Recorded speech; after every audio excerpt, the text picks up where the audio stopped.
Hello, and welcome to With the First Link, the podcast that hopes to make our future as bright and as just as the one that we see in Star Trek: The Next Generation. And we think that one way to do that is to recap and discuss the entire series one episode at a time, doing our best to look at it all through an anti-oppression, pro-diversity, anti-racist lens.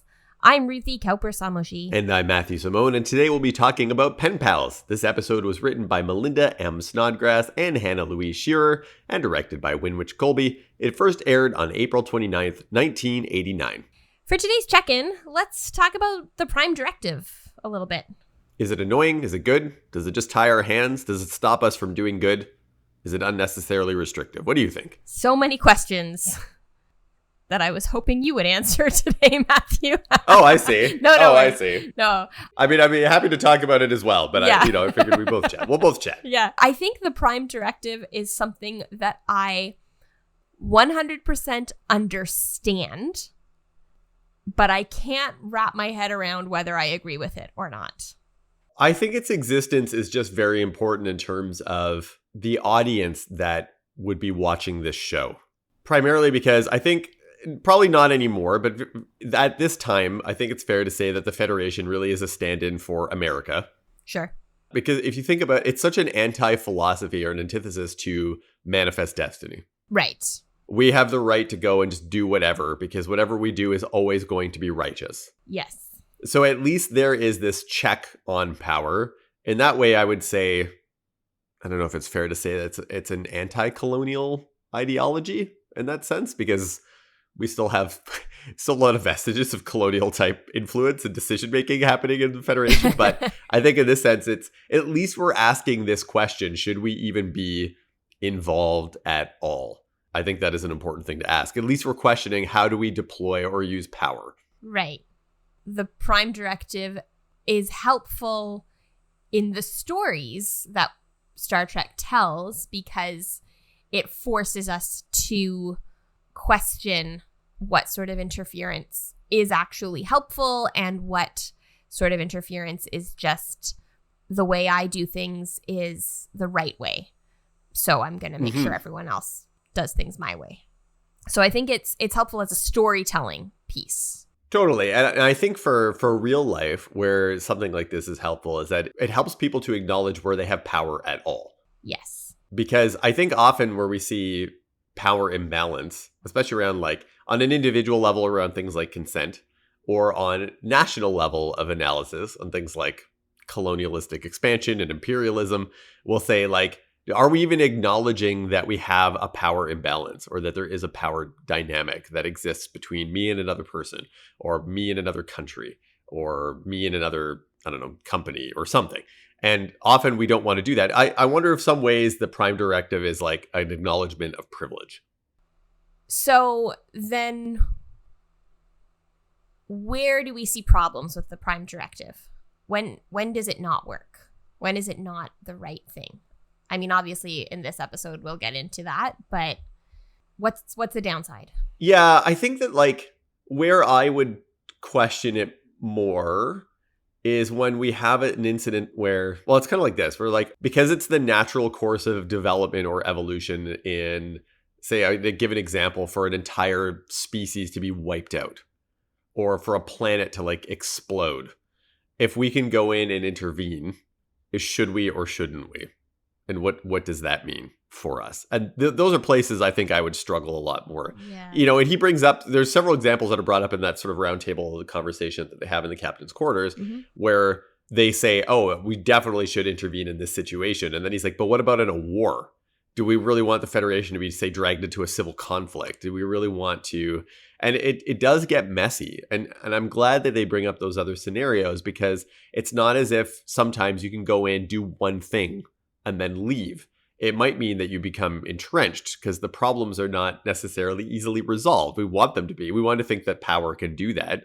And certainly in the technology that we see in the Federation, that is sometimes the case, where they can do one thing, and because they're so advanced, it solves all the problems. And so the contact with whatever society is limited, and the contamination, therefore, of their culture or their religion and their beliefs and such. But that might not always be true. And so at what point do you make that decision? And I think then that's where Picard says, and that's one line that really stood out to me in this episode, it's also designed to protect us. Yes. It allows us to say, okay, no, we've decided that this is not a direction we want to go in, because we'll always feel, assuming that the intentions are always in good faith, that we'll always feel the need to go in and want to help. But where does that take us to then? Yes. And that was where I wanted to kind of draw attention to as well. This idea that it exists to protect us. I think that in this episode, the easy decision would have been to say we can't get involved because the Prime Directive says so. Right. I mean, it in some ways, it reminds me of, this happens sometimes with kids, that like a kid sort of like screws up or does something that they know they shouldn't have done. And they're just like, I'm sorry for whatever I did wrong. And my sort of response to that is often like, saying sorry isn't a big deal. What I want to know is, do you actually understand what you did wrong and why it was a problem and how to avoid doing that again, not just saying sorry. And there's sort of a piece here with that, like, just saying the Prime Directive says we can't do this puts you in a position where you don't actually have to think about your impact on the rest of the galaxy. So is that a good thing or a bad thing? Are you trying to make the argument that then that's like a cop-out? Well, I think it can be a good thing, and I think it can be a bad thing. Like, yeah, I think the reason in this episode that they ended up making the decisions that they did is that in this situation, maybe it would have been a cop-out. Right. But I also think that, like you said, people have a tendency to interfere, and they don't always have the full picture when they're interfering, and that can make things worse. And, you know, the Federation's ways of doing things are not necessarily going to be better than the ways of some world that doesn't yet have interstellar travel. And it would not be okay for them to just impose their values because from their vantage point, their way of doing things would be better than the way that, you know, that society is doing things. Absolutely. Yeah. And that's often made as an argument as to why we've interviewed with other societies. Yeah. So, like I said, like, I think that I 100% understand why the Prime Directive needs to be there. And with that, I can also have space for maybe sometimes the Prime Directive needs to be broken. Honestly, it served as a really powerful tool for me when I was in university and studying international development. I thought about the Prime Directive a lot. Sure. In a lot of our courses in terms of what happens in contact between nations. And yeah, like, we're still talking all about humans in this version. Right. However, if we know that in Star Trek, the whole idea that we're coming in contact with like different sort of people is sort of a stand-in for diversity at our own planet, although that's problematic in some ways. We won't go down that path right now. But we do have to think about how power plays out in like an international development standpoint and the problems that it has caused with us going into other nations, either with military force or otherwise, even in sort of in a benevolent tone, the problems that still causes down the road. Yes. And also the rationale that we have as to why we go and intervene in some countries and why we don't in others. Right. Which when you dig at sometimes is not exactly in good faith either. Right. Like, there's oil here. Yes. That's why we went out to help these people. Yeah. I also think that it would be irresponsible for a television show like Star Trek, which is a work of fiction that will be consumed by many people in North America. Like, the show was created in North America and it was broadcast all over the world, but it was a US show, and the US certainly has a history of interference. I think that it would have been irresponsible for a show like Star Trek to not have a Prime Directive. Oh, yeah, absolutely. And it's cool that they thought of that at all. Yeah. Yeah. General, I think back in the original series, it was called General Order 1. In Strange New Worlds, it's called General Order 1 in the first episode, but they change it to the Prime Directive, and Pike's like, it'll never stick. It'll never stick. Yeah, that'll never stick. Yeah. It is complicated, and I mean, I'm sure it's not surprising that the episodes where it is most apparent are the episodes where they come closest to breaking it or do outright break the Prime Directive. Yeah, or, bend it or whatever. Yeah. I find these episodes really interesting because it's all the different ways it tests the effectiveness of the Prime Directive and the resolve of the crew to follow it and the ethical concerns that it raises.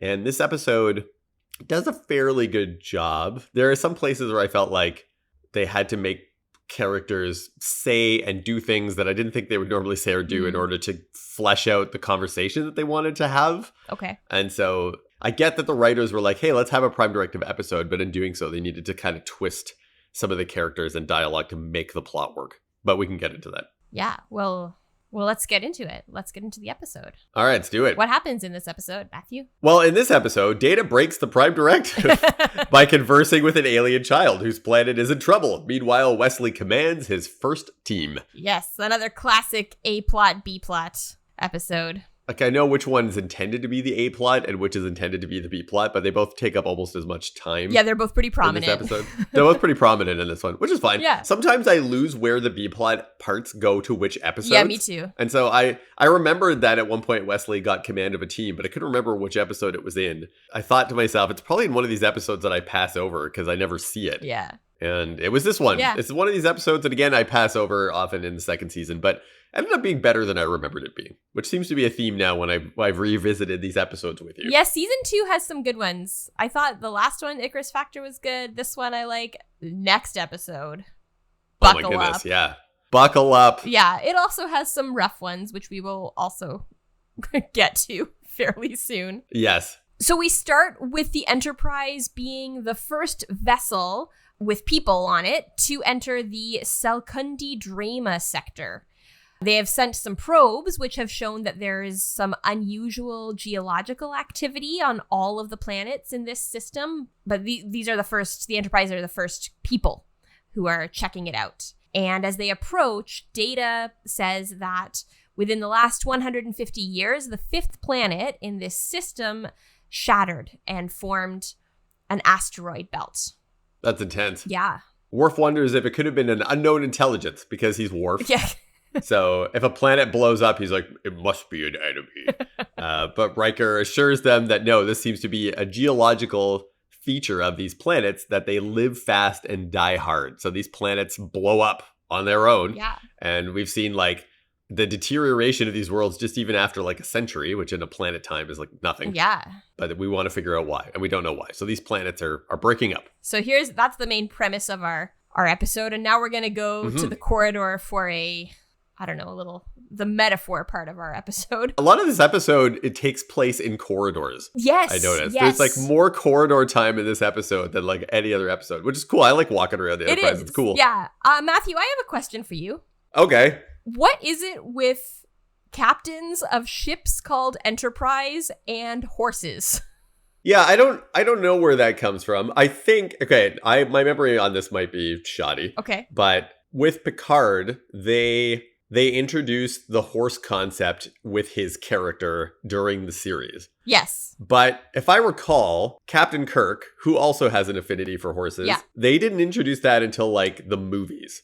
I don't think they ever talked about that during the TV series, did they? I don't actually know, but I do know that in the first episode of Strange New Worlds, Captain Pike is riding a horse in the winter wilderness. That's right. Yeah, I forgot about that. Yeah. Yeah, that's a good point. I don't know why. Yeah. Is this just like a manly thing that we want our captains to do? I don't know.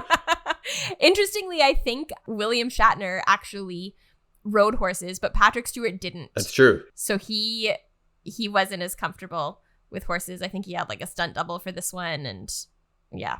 Yeah, William Shatner has a history with horseback riding, and he used to do like a charity that was based on that either used horse. It's called Charity Ride. Like, would fundraise using horse riding, or I'm not sure exactly what. I have to go back and check that out. But this is a thing. Maybe we're trying to give the impression that underneath all of our captains are cowboys. Yeah, well, they have an interesting discussion about why he likes horses.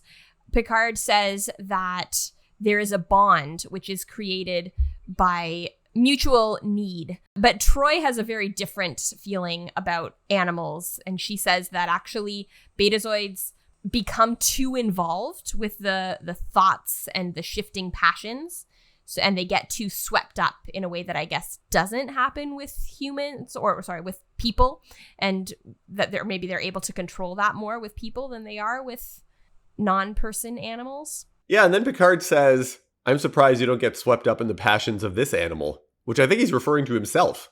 Yeah, I thought he was talking about like people more generally. In general, yeah, maybe. It is interesting, like he talks about how some creatures can fill spaces that you never knew were empty, which is certainly my experience with my cat. Like I didn't know how I did not grow up with pets, so I didn't have that experience as a child, but once I had my cat, I was like, oh, this is like we are very connected, and yeah, I didn't know that would happen. Yeah, I'm cat sitting right now, actually. So I'm at a friend's house where I'm recording this episode, and I'm cat sitting for him, a mutual friend of ours. Yes. That we know from university. Friend of the pod. A friend of the pod. I don't know if he actually listens to the pod. I should tell him to.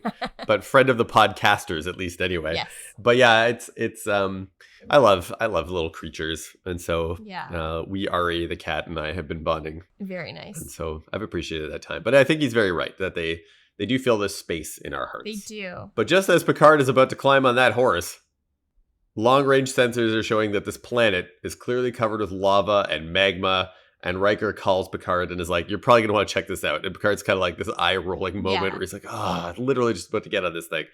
And so this planet used to have a thriving ecosystem, and now there is nothing. Yeah. So something is going on with these planets, and that takes us into the intro. We actually have an intro of this episode, which is great. We've had them on a lot of episodes recently. Yeah, where they actually introduce what's going on before the intro sequence. Yeah. They're on the observation lounge, and Riker wants the senior staff, so there's Troy, Pulaski, and LaForge, advice and recommendations on whether he should give Wesley command of a team doing a planetary mineral survey. And this is part of his education. And I found that this conversation got pretty intense for just like giving Wesley an assignment. They're like really invested in his personal growth and development. It is. I mean, it's interesting. So Riker has signed up to be in charge of Wesley's education while he's on the Enterprise, because he is, he's not an actual ensign. He's an acting ensign. He's got this sort of field assignment, but he hasn't been to the academy. He really should be in school. Riker is sort of he has taken that on. I feel like in their conversation, they get really like high level, and they don't really address the practical question of whether this is a good idea right now.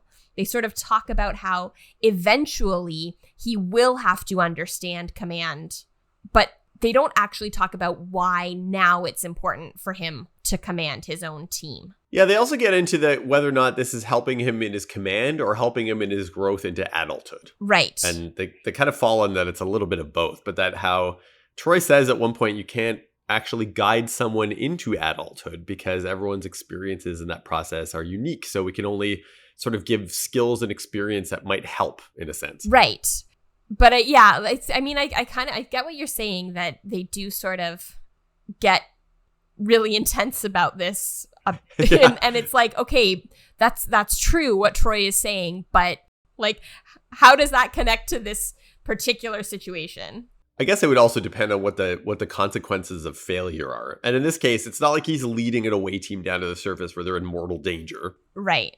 So I think in this case it was there. It seemed like a little bit more intense a conversation that was needed.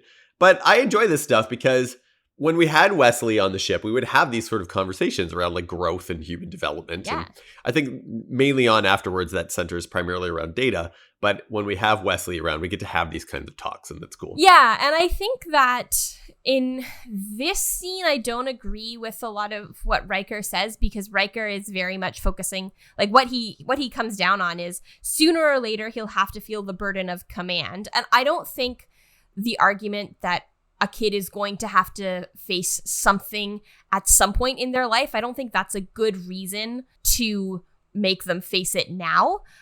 But later in the episode, and we'll get to it, I do like how Riker guides and mentors Wesley. And I think actually I was thinking about Riker in this episode, and I think sometimes we see the best Riker when he's with Wesley. What I like about that, the added layer underneath that I've come to better appreciate in posts that Will Wheaton has made about his time on Star Trek, is that Jonathan Frakes actually very much was a father figure to Will Wheaton on set.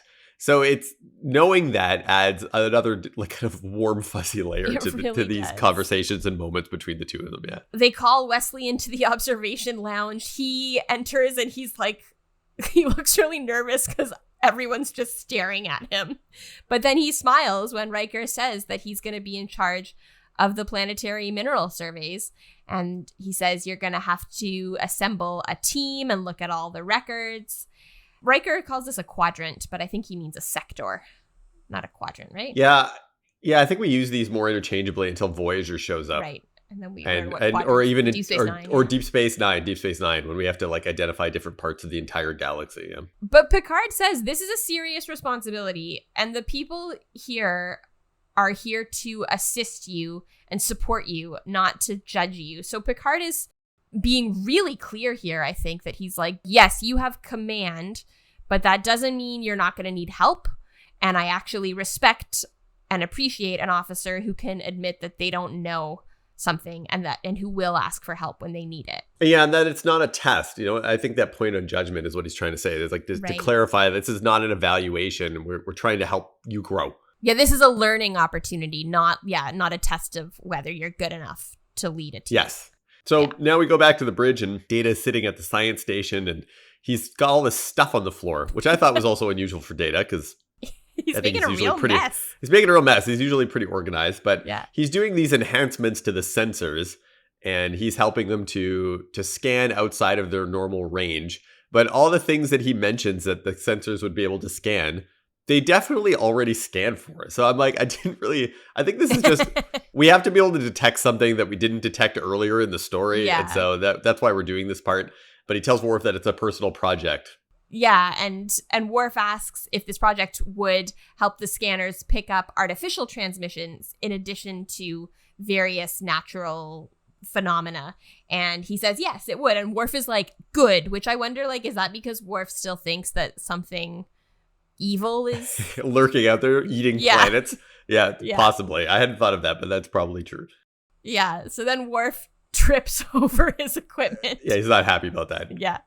Yeah, Data actually in this scene, it was that like that's how I work. I just like get a collection of mess around me when I'm working on something. Yeah, he's got all these isolinear chips and like control board pieces on the floor, and so Data's like, I will be moving that equipment back to my quarters, and Worf's like, good. And it just kind of goes back to his station. Yeah, this is a Grumpy Worf episode. Yeah, I like Grumpy Worf. Worf's okay. Too. Back in the corridor, Troy and Riker are walking and talking and kind of like giggling. I guess they're chatting about stuff. And Wesley approaches them and asks for advice. And you have a note here that this is a weird beginning.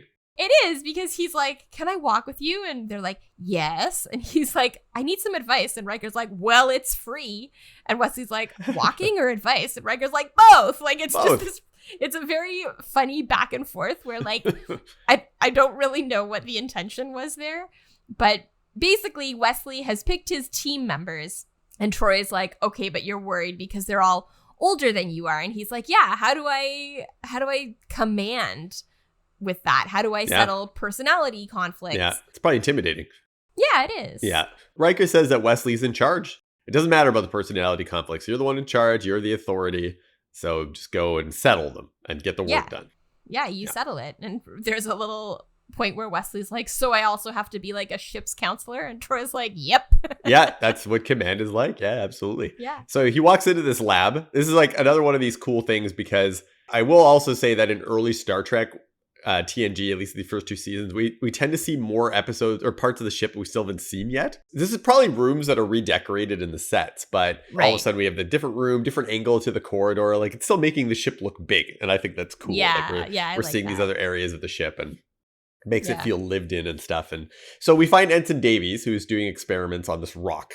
And so he's vaporizing a rock in this little tube, and then I guess analyzing what's coming out of the rock. Wesley asks Ensign Davies to be on the team, and Davies asks who else is on the team, and then expresses some disappointment that part of the team includes a married couple, which is a really weird. He's like, well, I would have broken them up if I had worked on the team, because I find that's a better thing. And it's just like a strange thing to say right off the get-go when you've been selected as a team member. I get the impression from Davies that he thinks part of his role is to mentor Wesley. Like, Wesley is in command, but that Davies is mentoring Wesley, commanding him, which is not usually a good dynamic to have, because it means that the person who's in command, like, you can't have command if you are also like answering to one of the people you have command over. That makes the authority really complicated. Yeah, and he says like, oh yeah, well, if you need any help dealing with them, like let me know. And it's the way that it's written and the way the character and the actor like pulls these lines off.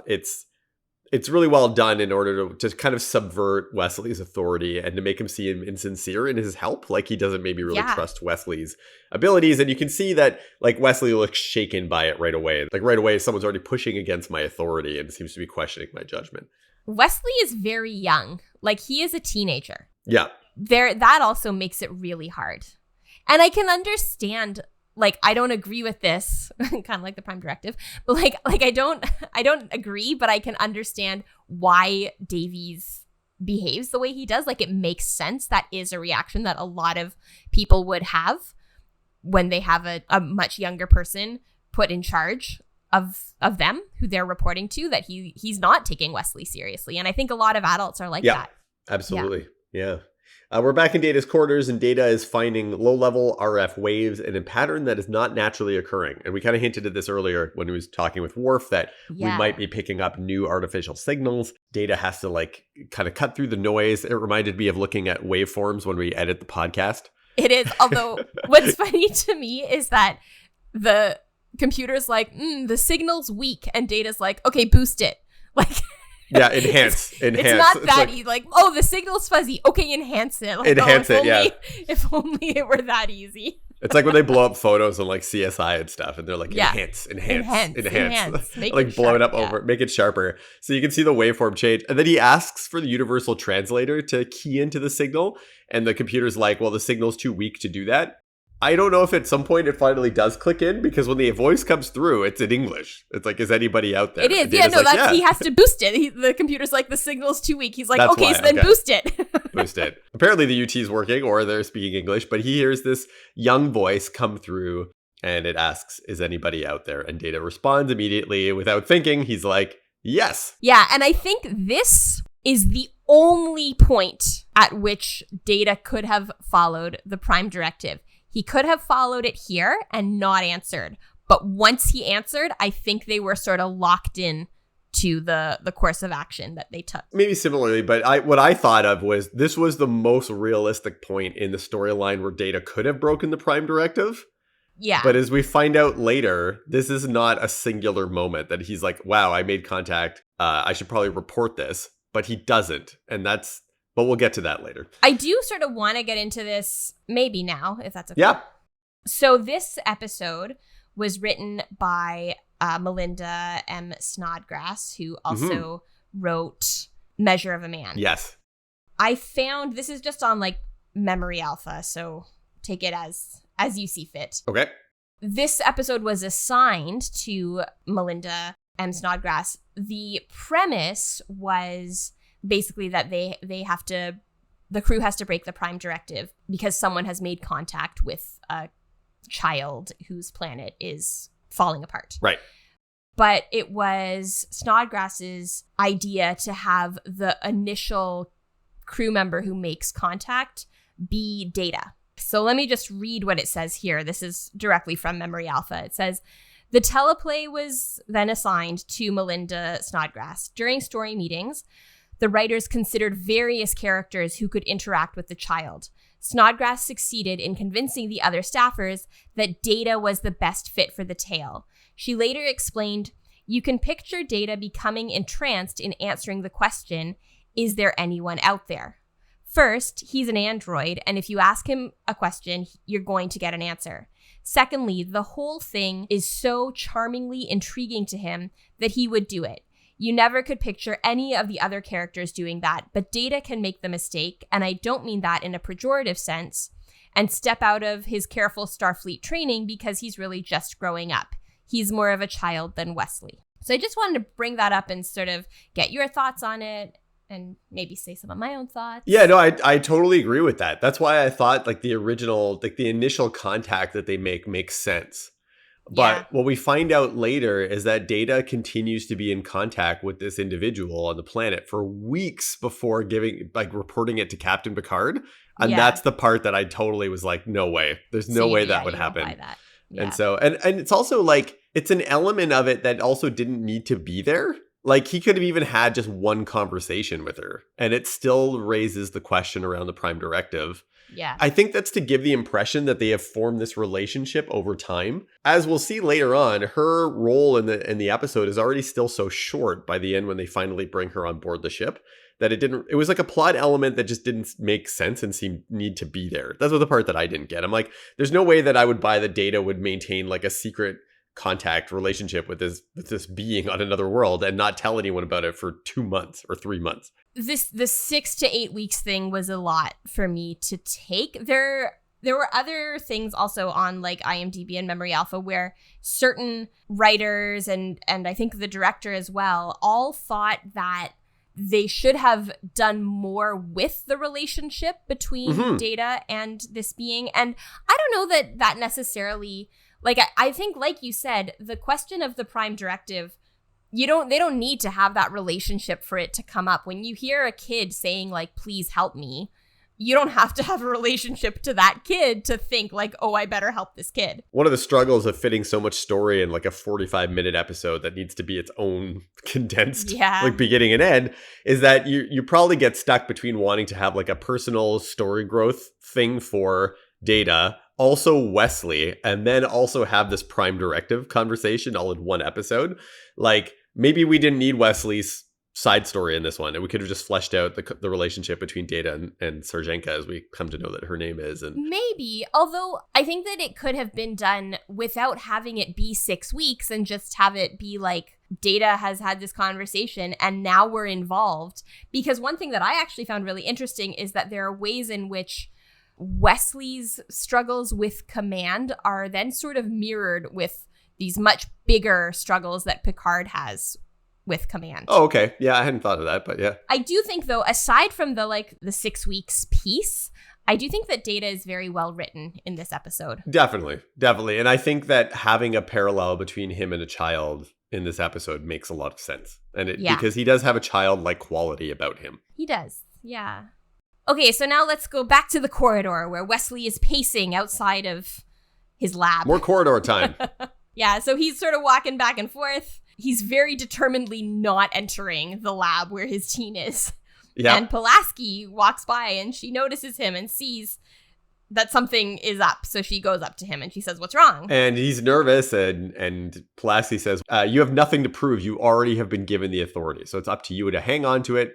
And then I think you're going to do just fine." So it's nice to get a pep talk from Pulaski. That's cool. Yeah, she's very affirming in this episode. Mm-hmm. We go forward in time. This is a 6-week gap. Yeah. So. I have noticed also that episodes take a lot longer than I always think they do. Like when I heard that in the captain's log that it had been 6 weeks, I didn't feel that 6 weeks had passed. Like this could have been like a 2-day episode and it wouldn't have felt any different. Yeah. So this is why I didn't understand why the time. And so I think that's supposed to be to show that Data has formed this relationship with this person, but whether or not that was necessary. I don't know. Anyways, so the log tells us they've been there for this long and that all the planets in the system have the same geological upheavals. Wesley's team is reporting the results to him and he wants Davies to run a specific test, the icospectrogram, based on some of the readings. But Davies says that the readings are very faint. The point is that they might be indicative of the presence of dilithium on the planet.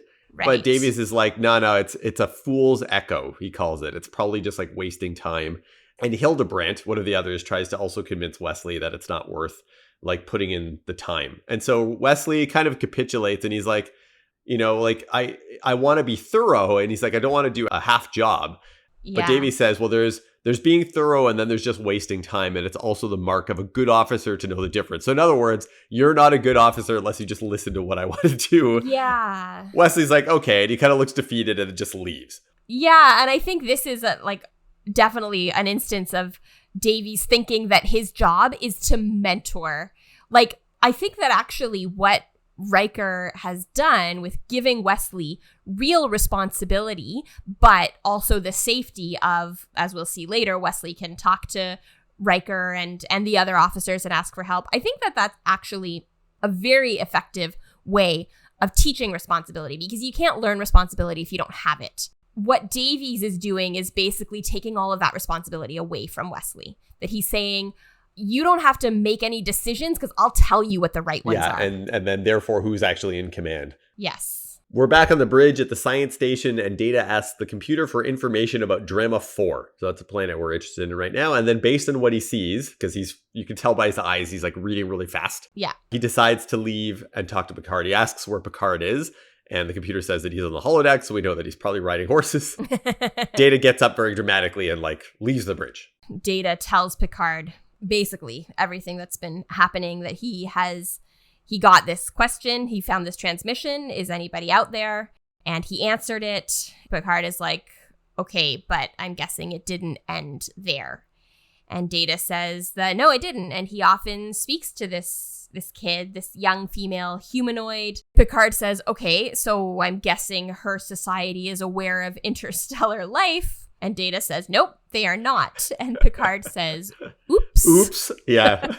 But what I appreciated about this is that, while he's on the horse and he's listening to he's off the horse by this point, but originally when Data brings the information forward, he's slowly dismounts and he's being thoughtful, but he doesn't immediately be like, Data, what did you do? He doesn't flip out. He doesn't lose his cool. He's, slowly trying to work through why Data made the choices that he did and try to provide that space for growth. Yes. The upshot is that Data's worried because, like all of the planets in this sector, Sarjenka's planet is also experiencing these geological disturbances. She's in danger.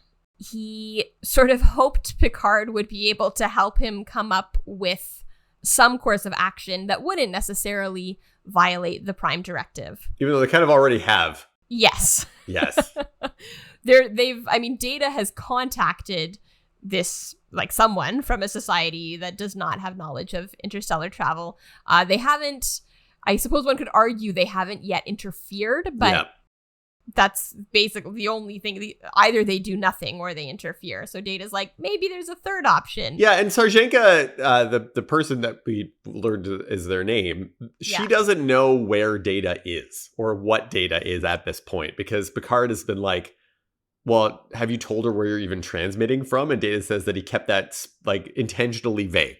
Yes. And this is, I think, where you can tell, even though Data has perhaps some childlike qualities, he's not a child. Whereas Sarjenka has been very specific. She's just chatting. Just, these are my brothers and these are my parents and this is my planet and there are volcanoes everywhere and earthquakes. And she's just told him, she's told him everything that's going on. Yeah. This is my life. Picard tells Data to call a conference in Picard's quarters. I wondered if that was because off the record a bit. Yeah, make it a little less formal, and maybe we don't have to keep a log of this depending on where we end up. This isn't a true briefing. This is a private discussion. Yeah, I hadn't thought of that, but I think you're absolutely right. Especially considering they make some intentional, this is not on the record comments afterward. I think that's exactly what's going on. Picard also says to Data, you need to stop all communication with this life. And he complies. Data's like, okay. Yeah. But before that, we go to 10 forward. Riker's on a date. This is one of the cutest scenes, I think, in the whole series.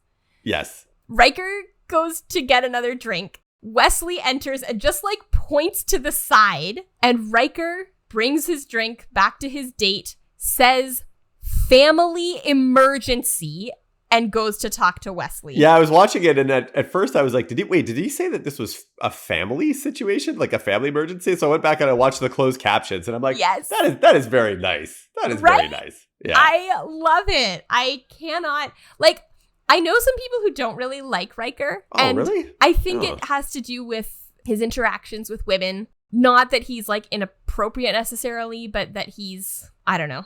I think it just annoys some people. And I can get that. But these are the moments where I'm like, I love Riker so much. He's like, my kid is in trouble. I got to deal with it. I have to go take care We're of gonna him. help. And he's really helpful. Wesley explains what happened with Davies and the icospectrogram. Riker's first question, I think it's actually a good one. Riker says, do you think you were right? Like, do you think your call to do that icospectrogram was actually the right decision? And Wesley's kind of like second guessing himself now. He's like, I don't know, I think I was, but maybe I was just picking nits. And Riker's like, or maybe you were right, but now you're feeling intimidated and that's what's causing you to doubt yourself. So he's just like, he's really, I find, supportive of Wesley. And he's also like showing Wesley that he can own his decisions. Mm-hmm. I really like this scene. He says responsibility and authority go hand in hand. You're already responsible, but what we need to do now is have some authority so you can make some right decisions, create a pattern of success, and help build self-confidence, but you have to trust your own judgment. Yeah, and Wesley worries about making a mistake. And Riker says that it's arrogant to think that that will never happen. And so he says, the only thing you need to ask is, what would Picard do? And Wesley says, and this is one of the things I always really appreciated about Picard's leadership style. And I used to think about this a lot when I had to train other leaders and such, which is funny because when I trained other leaders, I would use examples from Star Trek, including Captain Riker and Captain Picard. This is student leadership that when I was working at the Simon Fraser University. Right. But one of the things he says is that, okay, so he's like, what would Picard do? And Wesley says that he would listen to everyone, but then he still makes his own decision. But he still listens to everybody. Yes. So he takes on everyone's point of view, but then decides to make an informed decision. But it's his decision. That's what has to happen. So Riker points out that he's like, well, does anyone question Picard's final decision? And Wesley's like, no way. Like everyone, of course, follows the captain. And so Riker says, well, then that's how you have to roll with it, right? Like this is your final decision. And he says, but why is it that no one questions Picard? And Wesley, they leave that open at the end. Wesley's like, I don't really know, because at that moment, Riker gets called away. Yeah, but he gets called away, but he's like, when you figure that out, you will understand command. You'll understand command, yeah. Yeah, and I do like that he is being called away to something important. He's meeting in the captain's quarters. Like that's not something you can brush off. But he finishes with Wesley first because that's just as important. Yes, of course. And then he goes up to his date and is like, yeah, I gotta roll. And you can see her just like shaking her head, like it seems like something that she might have expected or has come to understand about Riker. I mean, first of all, it's another of those situations where you're like, are you allowed to date people on the ship? I know. Is the first officer allowed to like date? That part, like, I'm not totally sure of. There might be some Prime Directive conversation there with Riker we need to have. So yeah. But if you are going to date the first officer, expect that they will be called away fairly frequently. Yeah, they're going to be busy. They're a busy person. I figured I guess no one really cared about this, but I was like, you can always put people that he's dating in civvies rather than uniforms, right, so they're on not, the ship.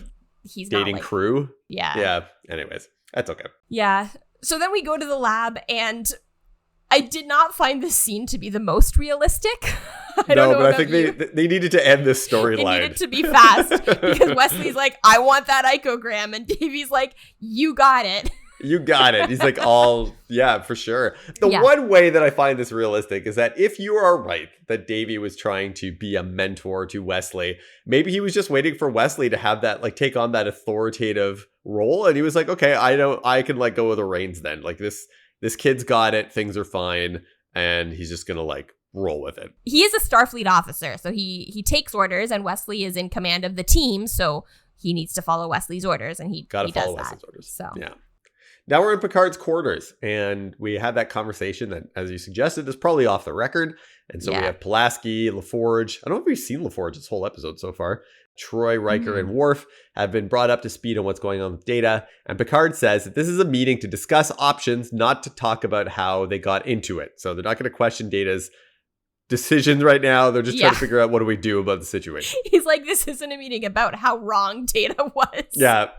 Like, what did you do, Data? Yeah. Pulaski and LaForge seem to be in for interference. Yes. Troy is sort of in favor as well. And it's Worf of all people who's like, the Prime Directive is not a matter of degrees. It's absolute. You're like, oh, okay. Pulaski straight up says to Worf that seems callous and cowardly. I will kill you where you stand. Picard like immediately steps in and is like, no, that's not what Worf was saying. No, please don't fight in my quarters. In the quarters, yeah. At this point, though, this is another part of the episode where I was like, where did this come from? They get into this conversation around like cosmic plans. Yeah, and fate. And it just seems so odd here from these characters that all of a sudden they would have this conversation, like seriously give weight as to whether or not they are taking on the role as like arbiters of cosmic fate. And it just seemed out of place for Star Trek. Yes. It felt like they immediately went to this sort of theoretical place.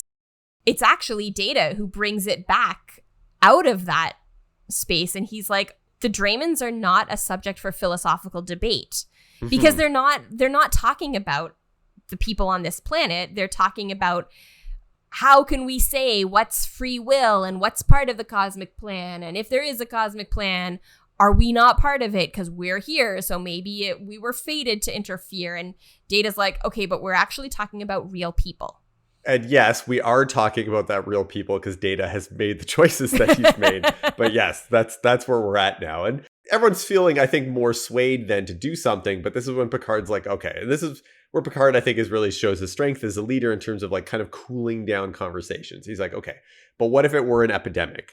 Or what if it rather than a geological phenomenon? What if it was a war or a tyrant? Like, and so he says here that he mainly wanted to shake up everyone's, I like how he puts this, moral certitude. Yeah, he doesn't want people to feel as sure of their positions. He wants them to be able to see each other's sides a little bit. This is the point of the Prime Directive, because we can't always be that sure that our interference is going to have a positive impact. This is something I thought we often had to think more about when it came to international development. Yeah. Because a lot of development projects, while they start from a place of good intention, actually creates a lot of problems in the long run. Yeah. It's something that they used to ask us to think about this, especially as development had begun to evolve since the 1980s and how we used to do relief aid and work and how it's left part of the world actually sometimes worse off than it was before. And then this is where Picard also says that one of the functions of the Prime Directive is then to protect us from getting overwhelmed with our own emotions and judgment and to be drawn into these kinds of situations. And so I appreciated that because as someone who often puts themselves in like a rescuer position, I'm like, it would be helpful for me to have these sort of structures in place personally for my own decision making. Like I'm actually not allowed to take on that rescuing role. Yeah, because I want to, but it's going to cause me to be overwhelmed or not do the work as well as I'd want to or someone else could. So I do think about this sort of thing. I mean, I used to think about this even in terms of Esther and the project we're doing overseas, which we talked about in the last episode for the fundraiser. But one of the reasons why I wanted to work with Esther directly is that she was someone who was already doing the work. In some ways, that was my way of getting around the debate around the Prime Directive, because this is a person who's already on the ground, who knows what's going on. It's not the West coming in and swooping in and starting another project from scratch, but it's working with someone who already is entrenched in that society and in that community. Right. And I think, and this is where I think that the sort of metaphor of the Prime Directive can break down when we're talking about Earth, which is that we, on this planet, we are all, at this point, for better or worse, we are all interconnected, and we can't just say, I'm not going to interfere when we're in a position of privilege, because those of us who are in a position of privilege benefit from that privilege. So we can't say, well, I'm not going to interfere because it's not my society, it's not my place, because the only reason we're in this place is that other people are oppressed or exploited or otherwise in a position that we benefit from. Yeah. Having just talked about this, I just realized now, because I know we're going to be down in Vegas talking about Esther's Echo at the Trectivism panel. Right. I just realized now, like, I'd always talked about how, more in a general sense, the project was inspired by a desire to do good, and that had often come from Star Trek. But the way that the project was set up and how it's established and working with local leadership, I just realized now, like, a lot of that actually was inspired by Prime Directive kind of thinking, because I was thinking about one of the ways that we could least do damage and support local leadership without trying to subvert it in any way, and think about those power dynamics. And I never really vocalized that out loud. It always had been in the back of my mind, but that might be a way that I change the pitch to the, or accentuate the pitch to the Star Trek community when we do this in a couple of weeks, or in actually a couple of days now that I think about it. We're heading down to Vegas in a few days, but is around that idea. So I think in that sense, the Prime Directive actually shaped my own life pretty significantly. Interesting. And the work in this nonprofit organization that we used to support that school overseas in Sierra Leone. But anyways, I've taken us down a tangent, but it's, no worries. Yeah. Yeah. The one thing I do like about this conversation is that Pulaski is 100% on Data's side. That's growth. Yeah, it's growth. I know, given the tension that these characters have had, or at least Pulaski has had toward Data, it's nice that she's like, this is Data's friend, and we should help them. And I was like, that's cool. Yeah, you try and tell me this guy doesn't have emotions. Come on. And I appreciated that. I did. Yeah. So Data realizes they are going to we're going to allow her to die. And Picard says, you have to sever contact with the planet. And so Data goes to do that. And I kind of wonder if this is on purpose or what, but in doing it, he puts it on audio. Well, yeah, he plays the audio and she's saying, where are you, Data? Why won't you answer? I'm so scared. And like, you can just see on everyone's face, as soon as they hear that, they can't just allow her to die. I know. Picard has this great line. Yeah. Picard says, "Oh, Data, your whisper from the dark has now become a plea. We cannot turn our backs." Yeah. Luckily, in the observation lounge, we've got Wesley's team, and they have figured out from the icogram the cause of the geological instability. Go Wesley. Go Wesley. So there are dilithium ore crystals. It's one of the the largest natural deposits of dilithium ore they've seen on any planet. But the crystals are growing in these lattices that are basically ripping the planet apart. And they're using the heat energy of the planet to like increase it. Basically, the crystals are growing and ripping the place apart. So they got to figure out how to stop it. And I think they're like resonating. So they're somehow turning the heat into energy and creating tectonic stress. Yeah, it's bad. It's bad. So Picard is like, can we reverse the process? And Wesley says, we think so. And Picard's like, no thinking. Do or do not. There is no do or do try. Not. The team is like, well, we'll look into it, which basically is like, and I don't know. We don't know. We'll work on it. Yeah. So the geological team leaves, and Riker tells Picard that the situation is pretty desperate for Sarjenka, and that Data has found the safest location for her to go. Riker's like, I think we know why. Yeah. Because, this is going to turn into a rescue operation, basically, is what's going to happen. Picard is like, okay, tell Data that he can tell her that safe location. And then he kind of gestures. He's like, you know where we are. And he gestures towards his neck to, I guess, show they are neck deep in this. They are neck deep. Yeah. Back at Data's quarters, Data tries to contact Sarjenka, but now they've lost contact. So there's no...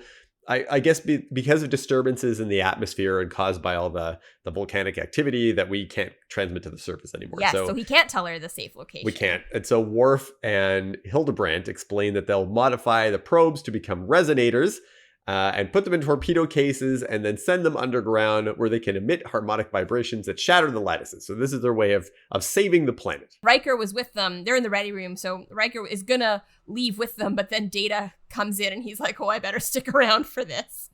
Picard orders an Earl Grey tea, which he this time gets to drink. So this is the first time in the entire series that we see him drink his tea Earl Grey hot, because you may recall in the episode Contagion, that was the first time he ordered it, but it was a plant. There was not a plant. Tea. So this is the first time we see him drink his iconic drink. Data says, I want to beam down. I can't contact Sarjenka from here. So now like, I really want to break the Prime Directive and beam down to the planet. Yeah, and Data's like, well, what's it? He tries to turn it into this argument where he's like, well, what's the difference? I mean, we've already come this far. Like, Riker's like, there is a difference. I mean, come on, Data. You can't say there's no difference between like an audio call and being there in person. But what I really like about Data in this episode and also in A Measure of a Man is he asks these questions to make the rest of the crew spell it out. Like in Measure of a Man, he specifically said to Picard, what's the difference between making me property of Starfleet and making all humans have their eyes removed so that they can use visors like Geordie's? Like, he makes people spell it out, and that makes them question their certainty of the Prime Directive. Yeah. Like he says, we've come this far. Tell me what the difference is. And Picard says, okay, fine, you can go. But he's like, but Riker, you handle the transporter. You handle the transporter, yeah, because we don't want to put O'Brien in that situation. Yeah. Basically what's happening. So when they walk into the transporter room, Riker tells O'Brien, he's like, yeah, take a nap. You didn't see any of this. I love it. And O'Brien's like, he doesn't like flinch. He's like, yeah, I'll just go. I would go to sleep over here, I guess. And he just like basically leans against the wall. And then Data beams down to the planet. But then Picard calls Riker back to the bridge. So now there's no one operating the transporter. So Brian's like, oh, I just woke up. Don't worry, I'll have him out of there smooth as ice. I wish they had given a reason, some sort of emergency had happened that Riker was needed on the bridge, because it feels a little bit unfair for Picard to say, you operate the transporter, but I'm not going to let you stay there. Yeah, I just imagine that maybe like something else was going on. Yeah, I wish they'd kind of shown that. So yeah, so Data transports into a house, basically. It's this kind of house that's made of, it's neat looking. It's got like really cool. These kind of hexagon shaped like walls with like white stone. It's almost like a yurt. It's like a space yurt, basically. Yeah. And so Data walks up to the door, or like one of the walls, and basically when he puts his hand on the wall, it disappears. Yeah. I thought maybe they were trying to make a point here, is that it's not like it's a technologically unadvanced society. Like perhaps a society that at least has like considered or thought about the fact that there's probably like life out in the universe. Maybe they're on the verge of interstellar travel. Like, that's certainly more advanced than anything on Earth we have right now, and we're traveling through space. But it reveals when he pulls back the wall, there's like a red sky, there's volcanoes erupting, the ground is like shaking. I thought it was funny that the ground only shakes when the door is open.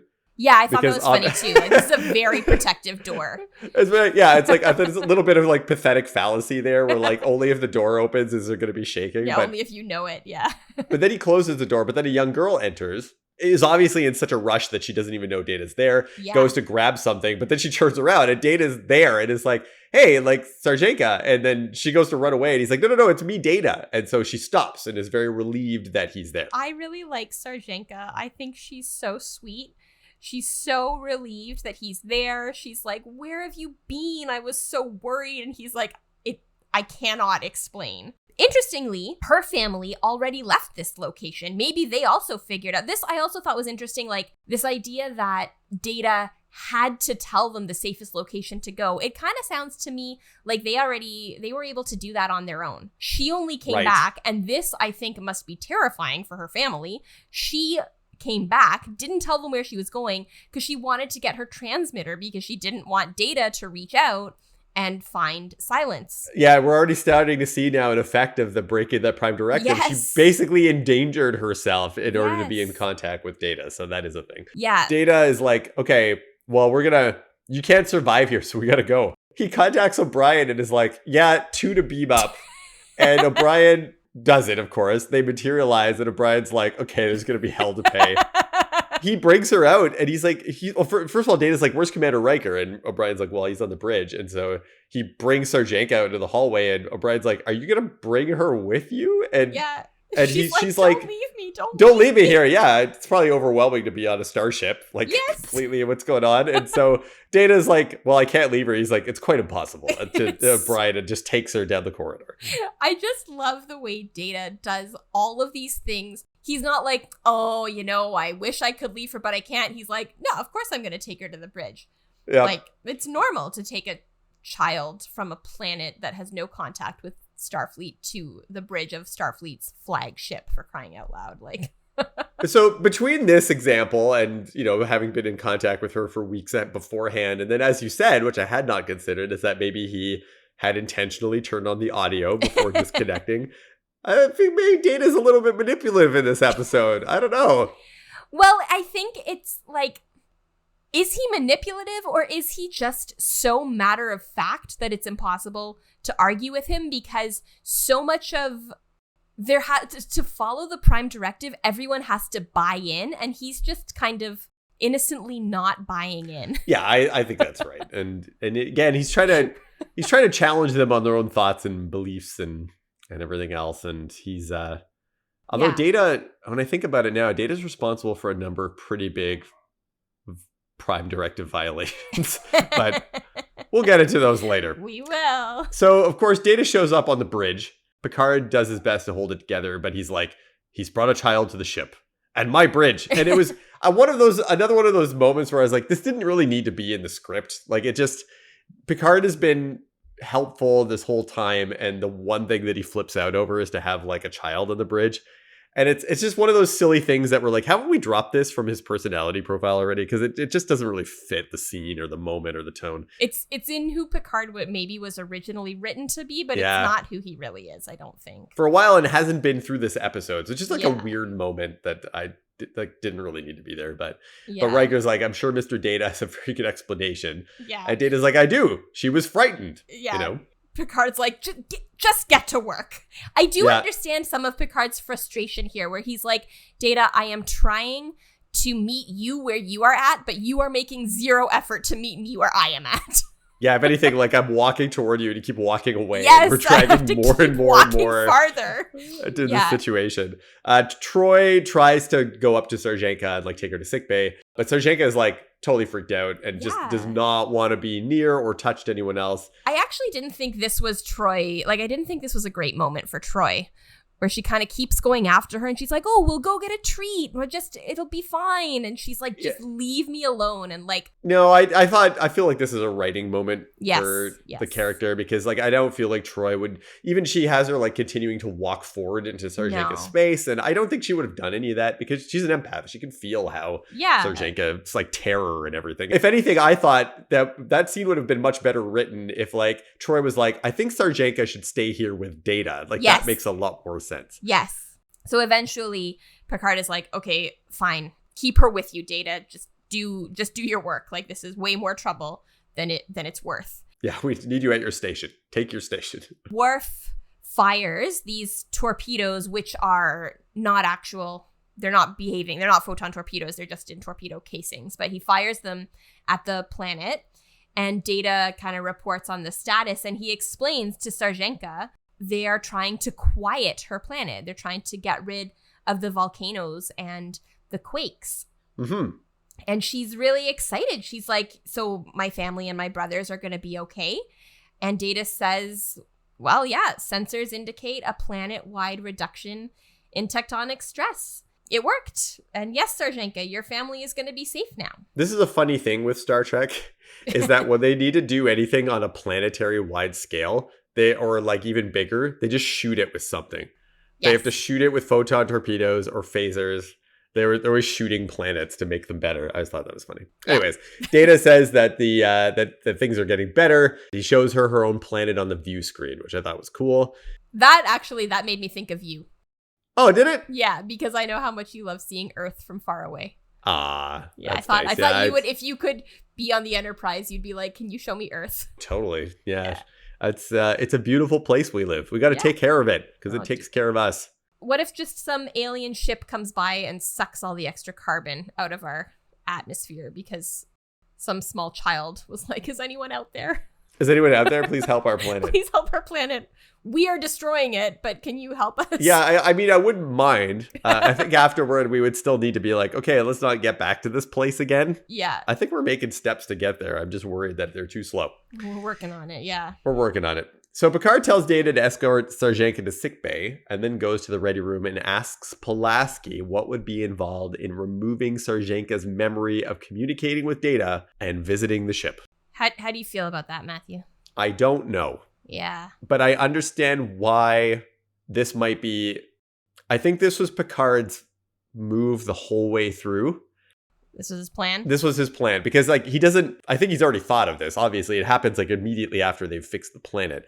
Yeah. And I think in his own mind, because where they're already going is a compromise for him, he is like, okay, what's my way out of this situation? Thankfully, for him... we haven't had contact with any other member of their society, any of the other people. It's just this one person. So he's like, okay, maybe we can get out of this by saying that we fixed their society, we saved the whole planet, and we just need to erase a few memories from one person. Like, I certainly wouldn't want my memories or experiences of a person or a situation to be removed.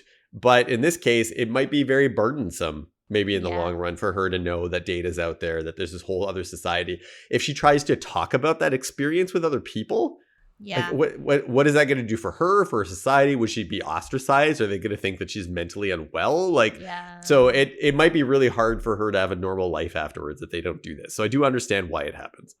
Again, it's one of those things. I understand it. Not sure I agree with it. Yeah, I mean, what's the prime directive now of invading someone's mind?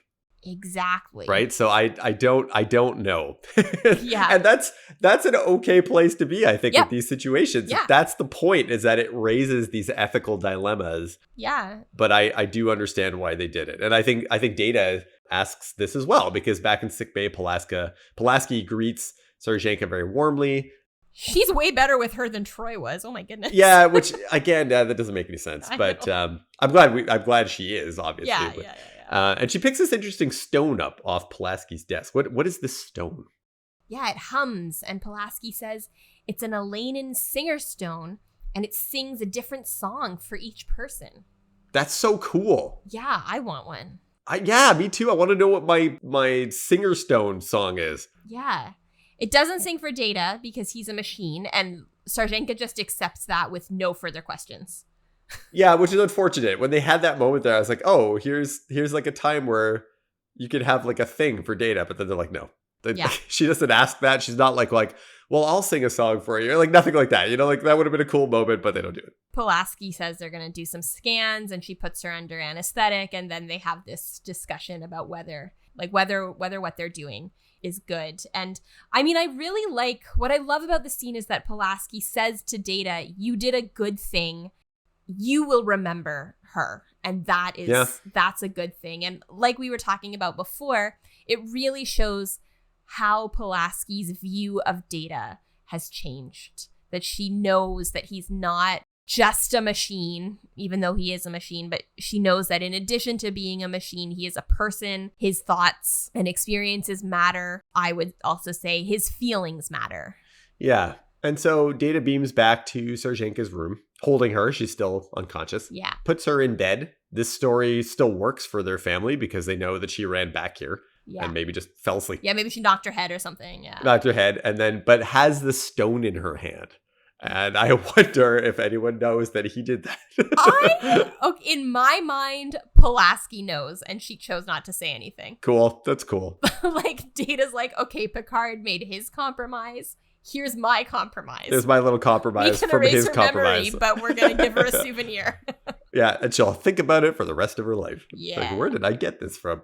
Yeah. And so Data looks outside again, like removes the wall, and the volcanoes are no longer erupting. This is a very human moment for Data. Yeah. It's great in the acting, but he goes to like leave, but then doesn't for a second. Like, he hesitates. He lowers his hand from his communicator and then just kind of looks around one more time and then signals to go. And I'm like, that's emotion. Yes. Is that not? Like, I feel like that's emotion. Those are moments where they're trying to display that. Yeah. I feel like Data has maybe a different experience of emotions and maybe doesn't understand the language of them, but I absolutely think he feels in this moment and in many other moments in the show. I agree. I think that's the point they're trying to get across to the audience as well. Back on the bridge, Wesley enters and Riker offers him the captain's chair. He's like, have a seat. Yeah, and Wesley's like, no, I'm not ready for that. We know the way this is kind of a full circle moment for Wesley, because in the very first episode, he did sit in the captain's chair, right? So that's true. But this time, because Wesley has himself grown, he's like, you know what? It's actually a long time before I'm going to be qualified to sit there. And so he chooses not to sit in the chair this time. He does. And so here's where I feel there are some parallels between the A plot and the B plot, because he asks Riker, like, if it ever gets any easier, if command gets easier. And Riker says, nope. And where I see that is like, okay, like Picard probably wouldn't have any difficulty commanding a team doing a geological survey. Yeah, that particular action would be easier for Picard, but the more experienced in command you become, the more difficult questions you have to deal with. Like Picard had, I think, just as hard a time as Wesley because he had Data really pushing against him, and he really had to make, just like Wesley had to think about, am I right in ordering this icospectrogram? Picard had to think, am I right in saying, no, we're not going to save this planet? Yeah, absolutely. And that's hard. It is hard. It doesn't get easier. But he's proud of him, right? Yeah. Riker says, I'm proud of you. Yeah. And that is cool. In the ready room, Picard is sitting and reading, as he does, Data enters to apologize. He comes in and Picard's sitting on his couch with his book. Yeah. But he says that no apologies are needed. And he says that Data reminded them that there are obligations that go beyond duty. Well, how do you feel about that? I think I sort of agree. It's a lot easier to follow the Prime Directive when you can pretend that the people on these other planets are not real people. And Data did not allow them to pretend that thing. Yeah. I don't know that what they did was ultimately the right thing. I do think it is what I probably would have done. I think like the Prime Directive is clearly very important, but it can't just be used as a protection or as something to distance Starfleet from these other civilizations. Mm-hmm. It has to be questioned. Yeah, I think that's fair. Yeah, what do you think? I would like to think, well, one of the reasons why I liked the notion of the Federation and being in Starfleet is that the obligations and the duty are harmonized. That we're trying to go out and do good in the world, but we might have to ask what, and because they command so much power in their vessels and their ships and their technology, that they do need to temper what they do and don't do sometimes. So I would say at the very least that these conversations have to happen. So for them to determine whether or not their obligations are beyond the duties that they've been assigned or as they're prescribed, because it's never going to fit every situation perfectly. But I think that's also part of why the Prime Directive exists, is that there's so much nuance and complexity that it at least sparks these conversations. Yeah. But Data appreciates what Picard did, and Picard finally says, well, one of my officers, and then he says, one of my friends was in trouble, and I had to help. And I'm like, oh, that's nice. It is. And I mean, Data's friend was in trouble, and Picard's friend was in trouble, and they were both, just like Data had to help Sarjenka, Picard had to help Data. That's right. Yeah. Data says that Sarjenka is safely home and that while she won't remember him, he will remember her. Yes. And Picard says that remembrances and regrets are part of friendship, which is true. And he says that understanding that brings you a step closer to understanding humanity. And Data smiles. Yeah. And that's the episode. And that is the episode. Dun, dun, dun. Any final thoughts that we haven't touched on yet? I really do enjoy these Prime Directive episodes. I think they really get at the heart of what Star Trek is, but in that sense that because you get to look at so many different levels of the show that way, from the technology, but also the individuals, the nature of what it means to travel through space, what the Federation is and what it stands for. It's like these things to really I think talk about and kind of get back to what the root of the show is and what it is that we hope the show itself accomplishes and what it does. And so I always find these episodes really cool. They're not always the best. I think by this season, this episode's already pretty good. And we have some more Prime Directive episodes coming up that I think are also quite good. Yeah.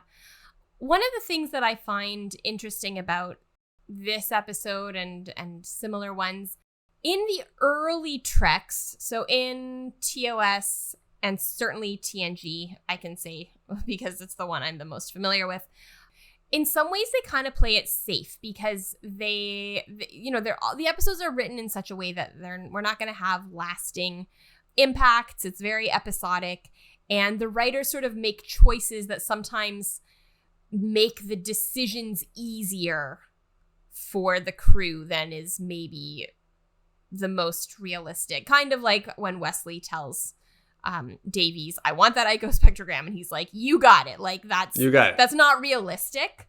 I think there would have been more pushback, but that's just kind of how the writers take it. They sometimes do take some easier steps, and we don't have to worry about the lasting impacts of these actions in this episode, because we're not going to ever see this planet again.